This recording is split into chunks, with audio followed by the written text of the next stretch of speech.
Hey guys, it is me Angie and today I am making a delicious lean girl bagel. If you are a bagel fan as much as I am, then stay tuned to get this recipe.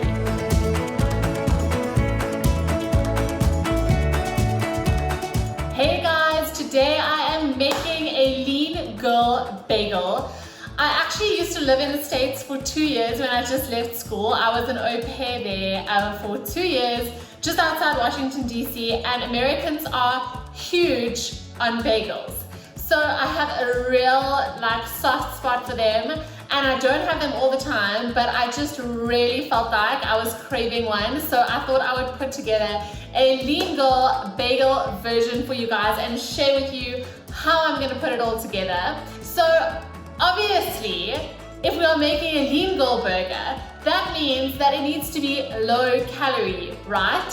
So instead of using a normal bagel, I'm going to use rice cakes. No, I'm just joking. That would, honest to God, be retarded. You obviously need a bagel to make a bagel. So I tried to get one. I measured around this morning.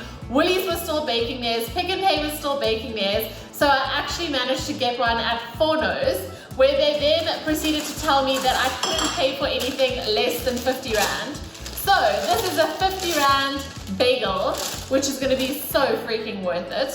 When I worked out the calories earlier on MyFitnessPal, this came up to around 400 calories, which is the perfect amount for an amazing lunch.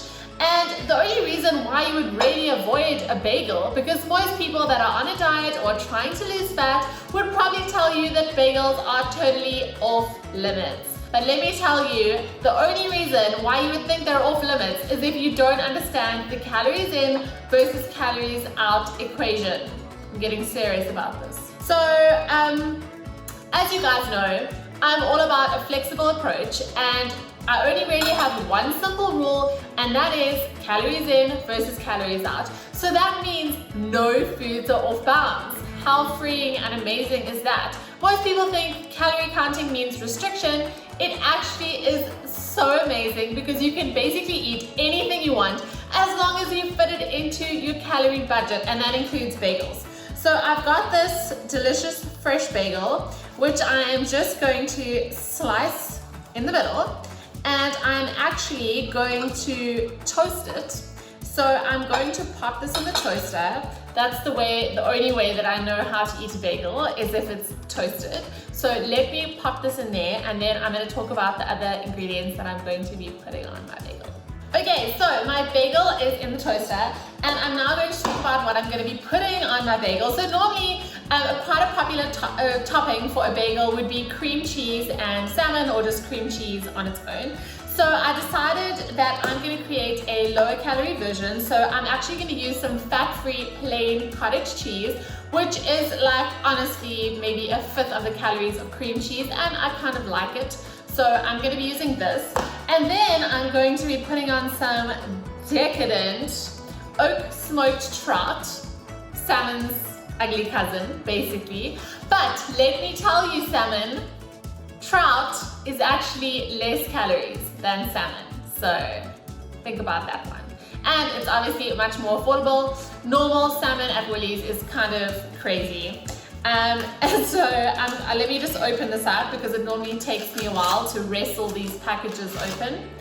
And there's my beautiful trout, which, to be honest, I can't tell that. Maybe I don't have a sophisticated palate, but I can't really tell too much difference between trout and salmon. So I'm very happy with this.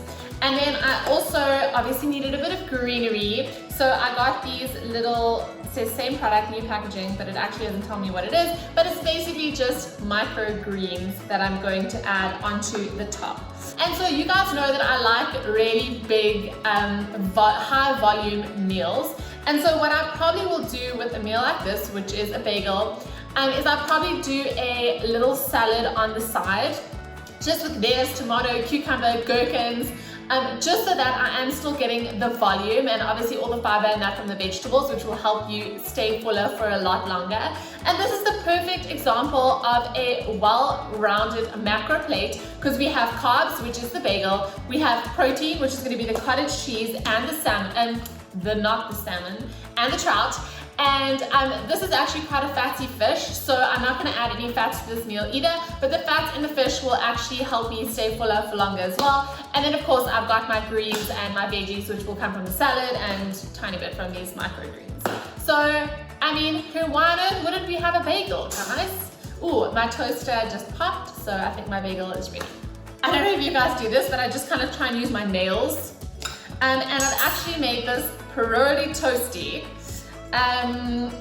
But it's still okay. It was almost burnt. That would have been a tragedy, seeing that I only got one of these bagels. Okay, so I'm gonna start with my cottage cheese. And I'm gonna weigh everything out so that the calories are exact. When you are calorie counting, of course it comes with all the flexibility, but you need to be really accurate for it actually to work for you. And I think that's a mistake a lot of people make when they do start calorie counting, is they don't do it accurately, and then of course it won't work. So I'm gonna measure out 50 grams of cottage cheese. There we go. Yum. And I am now going to just go ahead and spread this on my very warm and extremely toasty bagel. I love when like there's just enough topping on, you know, like if you were to use cream cheese, you could probably, because it is pretty high in calories, because it's so high in fat, you would basically only have like a smidgen. So we can just load that up. And then this is actually 100 grams of trout, and I have budgeted for this today, so I'm actually gonna have the whole thing. And Gilan is actually away. He's gone off to an event, so thank God I don't have to share this salmon with him. I hate it when there's like a slither of salmon. And I guess on a side note, it's also important to note when you are getting a bagel from like a pre-made bagel from a shop, look at these ribbons, people, can you deal?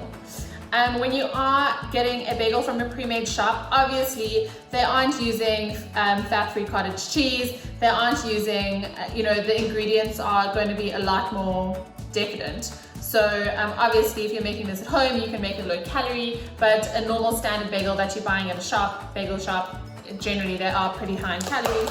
I would say you're probably looking at about 700-800 calories. Okay, so my salmon is all piled up high, and I'm going to add all of these beautiful microgreens and pop that on top. And there you have, I think it's around 400 calories, but I'll obviously put everything up on screen as I usually do. Let me just clean up here. And there is my gorgeous lean girl bagel with actual bagel, folks. Enjoy, girls. And of course, look out for more recipes from me, Angie, on how to turn any food into a lean girl approved one, and how to make low calorie versions of your favorite foods. Otherwise, also, if you want more help with your diet, with nutrition, with training, with a fat loss mindset, click on the link in this video and it'll take you to my website where I have tons of freebies on how you can get started. I just wanted to add, I was thinking while I was eating my delicious bagel, that often like a little bit of the real deal of something that you really want can be a whole lot more satisfying than eating a huge giant salad, and you keep on putting off the bagel that you really want, you keep on putting it off, and then that's what leads to binge eating at the end of the day. So sometimes it's worth spending a few more calories on what you really want, and you'll feel way more satisfied. So if you're really feeling like something, as long as you budget in the calories, you can have it absolutely guilt-free.